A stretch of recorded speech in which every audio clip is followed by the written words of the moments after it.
बाजारपेठेवर होताना पाहायला मिळतोय। प्रत्यक्षात आपण TV9 आढावा घेतोय। सातत्यानं या आखाती देशातील युद्धाचा फटका नेमका कसा बसतो या बाजारपेठेचा आढावा मांडताना आपण आज स्टील उत्पादक जे ठोक विक्रेते आहेत यांच्यासमोर जोडले गेले TV9 सर काय सांगाल कशा पद्धतीचा एकंदरीत या आखाती देशातल्या युद्धाचा फटका मार्केटला बसतोय?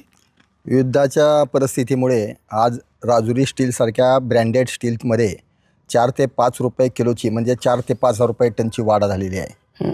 वास्तविक खेड्यातली गिराईक असल्यामुळं ते लगेच म्हणतायत की लगेच कसं मार्केट अप झालं आणि ह्याचा परिणाम असा झाला आहे की ज्यांनी घरकुल वगैरे बांधकाम चालू आहेत आणि ज्यांना छोटी छोटी डिमांड आहे त्यांचं बजेट सगळं कोलॅप्स झालं आहे आणि बांधकाम आता थांबण्याची परिस्थिती निर्माण झाली। मग ह्याचा बाजारपेठेला विक्रीवर काय परिणाम? 100% विक्रीवर परिणाम झाला आहे। म्हणजे दररोज जर समजा एक 3-4 टन विक्री असेल तर ती ॲक्च्युली 2 टनावर आलेली आहे। म्हणजे 50% गिराईक कमी झालेला आहे। काय नेमकी कारण काय स्टीलच्या दरामध्ये वाढ होण्याचं कारण काय प्रमुख? मेन कारण म्हणजे असं आहे की जे इराण आणि इस्रायलचं अमेरिकेत जे युद्ध झालेलं आहे त्या युद्ध पातळीवर कच्च्या मालाच्या किमती वाढलेल्या आहेत आणि ह्या कच्च्या मालाच्या किमती वाढल्यामुळे उत्पादन शुल्कामध्ये सुद्धा वाढ केलेली आहे।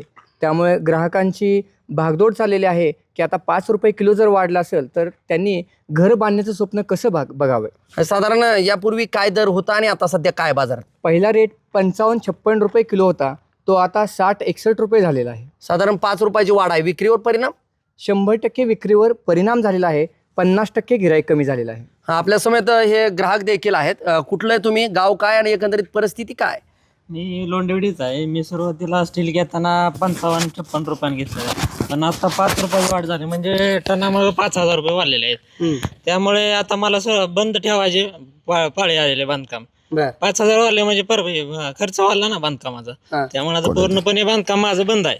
मी दररोज येतो यांच्याकडे, रेट किती आहे रेट किती आहे, रेट तर आहे दररोज वाढतंय हायच होतंय, कमी काय नाही। युद्धाचा परिणाम पूर्ण ग्रामीण भागावर भरपूर झालेला आहे याचा। हे होते जे ग्राहक घर बांधणारे स्वतः जे आहे ते नागरिक आहेत आणि दुसरीकडे आपण जर पाहिलं तर 5,000 रुपयाची वाढ जी आहे ते स्टीलच्या दरामध्ये झाल्याचं चित्र पाहायला मिळते। साधारण एकीकडे सर्वच बाजारपेठेवर परिणाम होताना दुसरीकडे ग्रामीण भागात शहरी भागात जे आहे ते बांधकाम मोठ्या प्रमाणात होत असतात आणि या बांधकामासाठी लागणारं स्टील जे आहे ते प्रमुख साधन मानलं जातं, वस्तू मानली जाते। मात्र ह्याचेच दर जे आहे ते गगनाला भिडले गेल्यामुळे साधारण याच्या दराचा भाववाढीचा फटका जो आहे तो ग्राहकांना बसतोय। मात्र याची बांधकामं जी आहेत ती पूर्णपणे रखडल्याचं चित्र जे आहे ते सोलापूर जिल्ह्यातल्या अनेक ग्रामीण भागात आपल्याला पाहायला मिळते। त्याचाच परिणाम स्टीलच्या दराचा फटका जो आहे तो सर्वसामान्य नागरिकांसह व्यापाऱ्यांच्या विक्रीवर देखील झाल्याचं चित्र या ठिकाणी आपल्याला पाहायला मिळत आहे। माझा सहकारी कॅमेरा पर्सन प्रफुल्ल परदेशीसह मी संदीप शिंदे, TV9 मराठी, माढा, सोलापूर।